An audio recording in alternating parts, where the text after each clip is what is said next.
Ito guys, bagong propa ko to. Ito yung napre ko dati.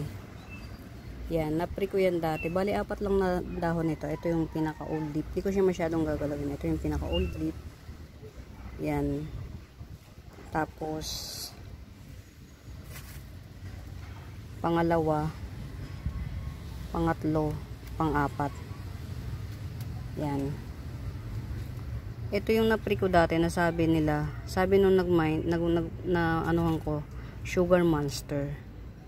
Thing is, parang hindi naman. Pero maganda yung ano niya, yung dahon niya. Pagka nagmamatured na siya, matigas, tas nagbabawl. Gumaganyan yung dahon niya, tas matigas. Hindi siya yung karaniwang kutsin na malambot, matigas. Yan. Okay naman. Okay yung ano, yung para sa akin. Okay yung pagkaka-propa ko. Parang 3 days ko na itong na-propa.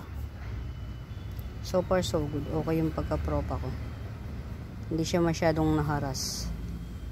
Yan. Maganda siya.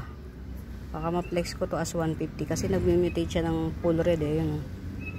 Hindi ko lang alam kung ano yung exact ID niya. Tapos nagbabawl siya.